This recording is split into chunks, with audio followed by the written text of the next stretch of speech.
আসসালামু আলাইকুম ভিউয়ার্স, কেমন আছেন সবাই? আশা করছি সবাই ভালো আছেন। আমিও আলহামদুলিল্লাহ ভালো আছি। তো নতুন আরেকটি ব্লগ নিয়ে চলে আসলাম আপনাদের মাঝে। তো আজকের ব্লগটা একদম ভোরবেলা থেকে শুরু করে দিয়েছি। সেহরি খেয়ে কোরআন তেলাওয়াত করে এরপর নামাজ পড়ে নিয়েছি। তো ছুটির দিন পেয়ে মেয়ে এখনো ঘুমিয়ে আছে। তো ছুটির দিনটা পেলে সে তার ইচ্ছে মতো ঘুমাতে পারে। আর এমনিতে তো ভোরবেলায় উঠে যেতে হয়। ভোরবেলা বলতে গেলে সকাল সকাল আর কি। যাই হোক, বাচ্চাদের জন্য সেটাই ভোরবেলা। যেহেতু ৭টা কি ৭:৩০টার দিকে ওকে ডেকে তুলতে হয়, তো এরপর রেডি করে নিতে নিতে আর কি অনেকটা সময় লেগে যায়। তো তাকে যখনই ডাকা হবে সে উঠবে না, তো এরকমটাই করে। তো আজকে ছুটির দিন পেয়ে সে খুব খুশি। তো মেয়ে ঘুমে থাকা অবস্থায় আমি আমার কাজগুলো করে নিতেছি। তো আমি মেয়ের যেহেতু আজ ছুটির দিন, তাই ওর স্কুল ড্রেসগুলো ধুয়ে নিয়েছি। সাথে বাবার বাড়িতে যেহেতু গিয়েছিলাম, তো সেজন্য হিজাব বোরকা সেগুলো ধুয়ে নিয়েছি। সাথে আপনাদের ভাইয়ারও কিছু কাপড় ছিল, তো সেগুলি আর কি ধুয়ে এখন রোদ দেখে নেড়ে দিতেছি।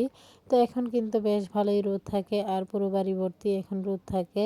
তো আগে তো দেখা যেত যে এক পাশে রোদ থাকলে আরেক পাশে থাকতো না, এরকম একটা অবস্থা। তো এখন পুরো বাড়ি রোদের আলো ঝলমল করে। যাই হোক, তো আমি আমার কাজগুলো করছিলাম। তো মেয়ে তো উঠে আবার খেলাধুলা করবে, যেহেতু ছুটির দিন, তো বাচ্চাদের এরকমই। তো যাই হোক, তো এদিকে অন্যান্য বাচ্চারা যারা জেগে গিয়েছে তারা ছোটাছুটি করছিল। তো বাচ্চাদের তো সকাল হলেই আর কি ওদের মন মতো করে খেলাধুলা করা। তো ভিডিও দেখতে দেখতে যারা এই পর্যায়ে চলে এসেছেন, শুরুতে লাইক দিতে ভুলে গিয়েছেন, তারা অবশ্যই একটি লাইক দিয়ে ভিডিওটি কন্টিনিউ করবেন। আপনাদের একটি লাইক আমার ভিডিওটি অনেকজনের মাঝে পৌঁছে দিতে সাহায্য করবে।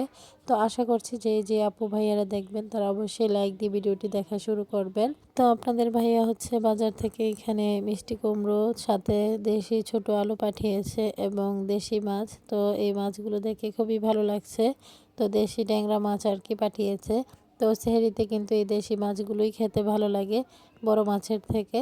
তো বড় মাছ দিয়ে যা কিছুই রান্না করা হোক না কেন এতটা ভালো লাগে না যতটা ভালো লাগে দেশি মাছগুলো খেতে। তো এখানে জায়গা মিলে আর কি মাছগুলো কেটে নিতেছিলাম। তো যাই হোক, সবাই মিলেমিশে কাজগুলো করলে এরকমই হাতে হাতে কাজগুলো কিভাবে হয়ে যায় বোঝাই যায় না।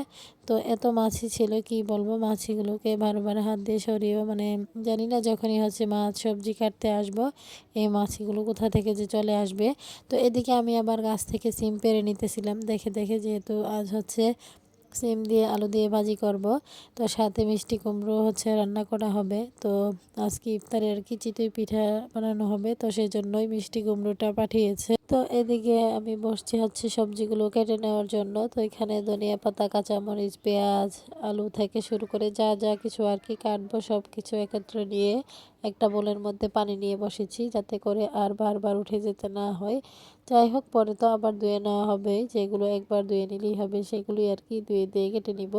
যাই হোক, এদিকে আমি অফ ক্যামেরায় সবজিগুলো কেটে নিয়েছি। তো আজ প্রথমবারই পেরে নিয়েছি গাছ থেকে সিম, তো সেগুলো দিয়ে আর কি আলু দিয়ে ভাজি করা হবে। তো এখানে পেঁয়াজ, মরিচ, ধনিয়া পাতা থেকে শুরু করে সব কিছুই আর কি কেটে কুটে নিলাম। তো এরপর এখানে আবার চাল ভিজিয়ে রাখা হয়েছিল, তো চিতই পিঠা বানানোর জন্য। যাই হোক, পরে আমি ঘরগুলো ক্লিন করে আর কি শাওয়ার নিয়ে চালগুলো ব্লেন্ড করব। তো দুপুরের কাজকর্ম শেষ করে এখন চলে এসেছি ঘরটা ক্লিন করতে। তো পুরোটা ঘর ভালোভাবে এখন মুছে নিব।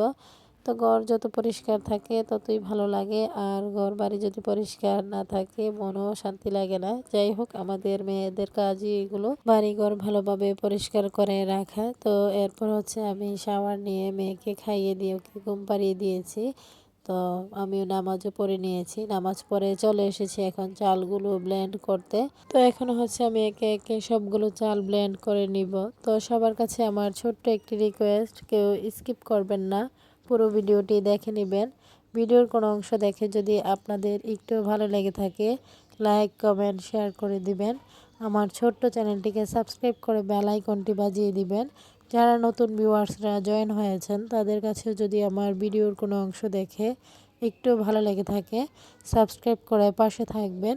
তো এদিকে আমার ব্লেন্ড করাও কিন্তু কমপ্লিট হয়ে গিয়েছে। তো সেজন্য সেগুলো একটা বোলের মধ্যে রেখে দিয়েছি। তো প্রতিবারই আপুদেরকে একটি কথা বলতে হয় যে লাইক দিবেন, সাবস্ক্রাইব করবেন। তো বললে আপুরা দেন না, বললে দেন না, তো সেজন্যই প্রতিবারই বলতে হয়। তো এদিকে হচ্ছে ইফতার ও সেহরি রান্না শুরু হয়ে গিয়েছে। তো সেহরিতে আজকে হচ্ছে ট্যাংরা মাছ ভুনা করা হবে, তো সেজন্য এখানে ট্যাংরা মাছগুলো ভাজা হচ্ছে, সাথে দুধ জাল করে নেওয়া। আর এখানে তো সিম আলু দিয়ে ভাজি করাই হবে, সেটা তো শুরুতেই বলে দিলাম। যাই হোক, সেগুলোই আর কি। তো চিতই পিঠাটা একটু দেরিতেই বানানো হবে, যেহেতু আমাদের আবার দোকানেও দিতে হয়, তো সেজন্য একটু দেরিতে বানালে হচ্ছে পিঠাটা গরম থাকবে। আর এই পিঠাটা ঠান্ডা হলে খাওয়া যায় না, তো সেজন্য গরম গরম খাওয়ার জন্যই আর কি একটু দেরিতে বানানো হবে। তো এদিকে সেহরির জন্য কিন্তু রান্না কমপ্লিটই হয়ে গেল। তো এখানে ট্যাংরা মাছটা ভুনা করা হয়েছে, আর এই মাছগুলো এভাবে ভুনা করে খেতেই ভালো লাগে। সাথে হচ্ছে সিম আলু ভাজি। তো দুধও জাল করে নেওয়া হয়েছে, তো সেটা হচ্ছে সন্ধ্যার পর আর কি দই বসানো হবে, তো সেজন্য বিকেলেই জাল করে নেওয়া হয়। তো এদিকে মিষ্টি কুমড়োর তরকারি হচ্ছে শুটকি মাছ দিয়ে রান্না করা হয়েছে, যেহেতু চিতই পিঠা বানানো হবে। তো চিতই পিঠার সাথে কিন্তু এই তরকারিটাই জমে বেশি অন্যান্য তরকারি থেকে। তো তাছাড়া মুরগির মাংস দিয়ে খেতেও ভালো লাগে, আর মিষ্টি কুমড়ো তরকারি, এই দুইটা দিয়ে আর কি চিতই পিঠা খেতে বেশ মজা লাগে। তো ড্রাইভারও চলে এসেছে, তো ওনাকে বসিয়ে রেখেই আর কি পিঠাগুলো বানিয়ে দিতে হয়েছে, যে আগেই বানালে তো হয়তো এগুলো শক্ত হয়ে যাবে আর খাওয়া যাবে না। তো সেজন্যই আর কি তো বানিয়ে হচ্ছে হটপটের মধ্যে করে আর কি দিয়ে দেওয়া হবে। তো আমি হচ্ছে আবার তরকারিগুলো সব কিছু আর কি রেডি করে রাখছিলাম বক্সে করে, যাতে করে বানানোর পরই দিয়ে দেওয়া যায়। তো যেহেতু ড্রাইভারও বসে আছে, তো যাই হোক, তো পরে দোকানের খাবার দিয়ে তো আমরা সবাই আর কি ইফতার সাজিয়ে নিয়ে বসেছি।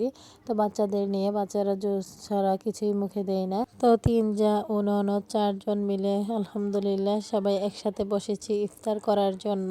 তো সবাই আলহামদুলিল্লাহ খুব সুন্দরভাবে একসাথে বসে ইফতার করলাম, তো ভালোই লাগলো। আর ননদ যেহেতু আছে, তো বাড়িটা এখন জমজমাট লাগছে ননদ আর সাথে। তো আজকের ভিডিও এই পর্যন্তই। সবাই ভালো থাকবেন, সুস্থ থাকবেন, আমার পরিবারের জন্য দোয়া করবেন। আসুন স্যারকে দেখে সবাই মাশাল্লাহ বলে দিবেন।